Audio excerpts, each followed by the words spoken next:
New Mexico State going on to the tournament. Just a phenomenal game.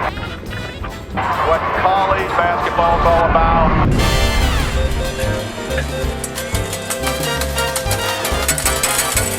I'm Mark Madsen, head coach, Utah Valley University. And this is the road to WAC Vegas. Welcome back to the road to WAC Vegas. Excited to have our very first guest of the season on, and that is the head coach of the men's basketball team at Utah Valley, Mark Madsen. Coach, how you doing? I'm doing great, Rachel. Thank you for asking. I hope you and the WAC team had a great holiday. We're doing well. Everyone in the WAC has been through quarantines, experienced game cancellations, and we're doing the best we can. We're excited to have a week of practice this week with most of our players, and so that's exciting news. And obviously conference play starts, and so I think all the member teams are excited about that. Let's talk a little bit about those cancellations. How hard has it been not having to play consistent games and having to bounce back after those?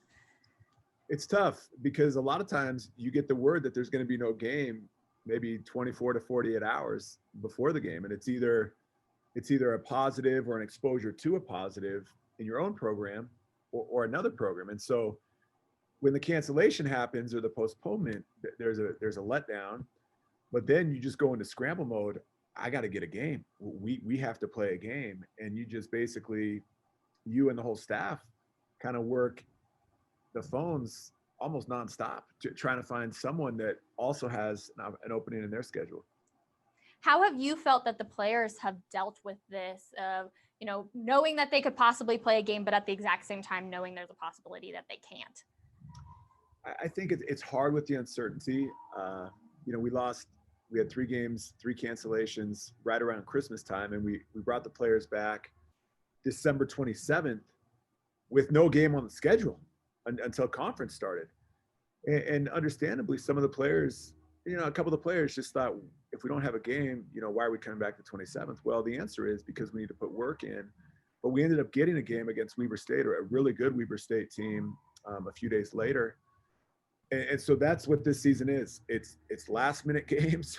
It's last minute prep, but that's for every team. And it's tough, but at the same time, it's exciting because, in tournament play, whether it's the WAC tournament, the NCAA, or the NIT, there are quick turnarounds there also. In each state, it's totally different as for COVID guidelines. So what's the expectation for your players when they're not on the court? Well, number one, mask up. Wearing of the mask is important. It's our policy here in the program. It's government policy, and so wearing the mask wherever you go is extremely important. And then secondly, be careful. There are people having huge gatherings out there which are ill-advised. In some states, it's illegal, and so we really tell our players to be smart. Obviously, I can't dictate to my players what they're going to do 24 hours a day. People have lives, they have families. Some of the families are local, but what I can say is do not. Oh, looks like we lost you there for a quick second, Coach. Can you repeat the last sentence that you said?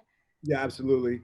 Yeah, and then just in terms of the COVID safety away from basketball, we can't tell them what to do 24 hours a day. We can highly encourage it.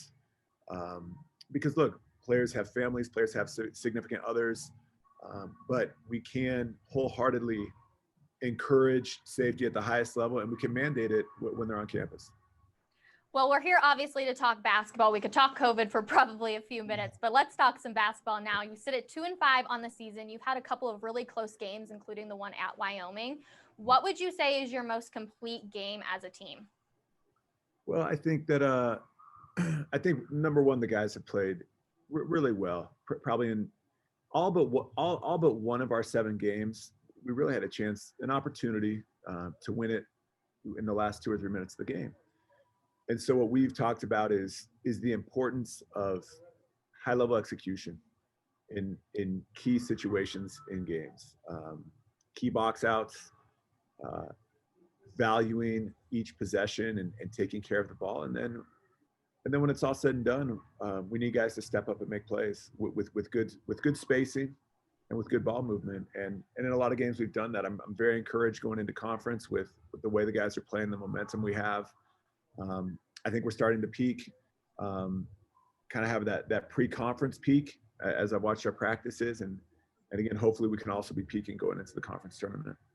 JJ Overton is leading the team in scoring, better than 19 points per game. How has he lived up to the expectations that you set for him this season? Well, JJ is a unique talent. JJ can do a lot of different things on the court. He's a two-way player. In this day and age of Instagram and YouTube, some guys, kind of get funneled into just wanting to be an offensive guy. JJ loves defensive challenges. He has the energy and the stamina to take those on. But then also at the other end, he has a wide variety of kind of ways he can attack offensively. He can get to the rim. He can shoot the outside shot. He gets to the free throw line. Finishes at the rim with strength and with aggressiveness. And so JJ's been playing well. He was out for a little while as well due to a medical reason, COVID. I don't think that's non-public at this point, but he's doing very well. And Das Amac has been a huge name for the Wolverines this season, leading the nation in rebounding as well. What makes him so explosive getting balls off the glass?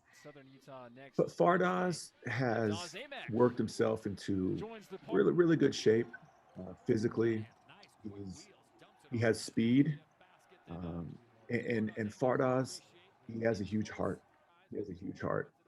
Fardaq is someone that can rebound outside of his area. He's an explosive post player, and he's a really strong leader.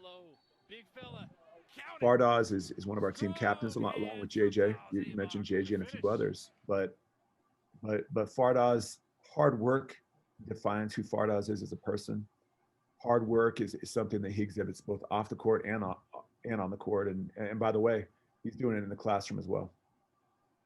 That's what we love to hear. And I had the opportunity to have him on All Access earlier, well, I guess back in 2020 now, and he has so much strength, and you can tell he truly loves the team, but also he loves the conference. So how has that leadership really helped on the court? Well, it's helped on the court because when one of your best players, what we talk about here is the video has to match the audio. So if someone say, I'm a great shooter, I need more shots, well, they shouldn't be, they need to be shooting, 35, at least 35% from three, probably in the 40s.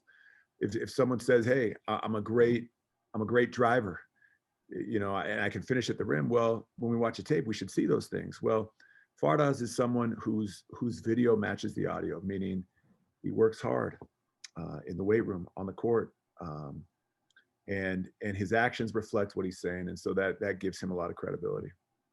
Another big man that you have on your team is Evan Cole. We talked to him at preview day. How has he lived up to the expectations that you had for him at the beginning of the season?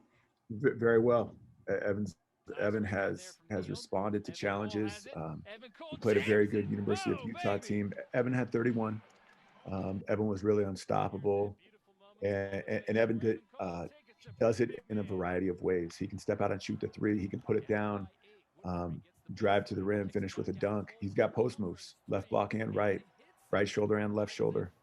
And so I've been really pleased with Evan in terms of, he's also been a guy that when he practices, he goes hard.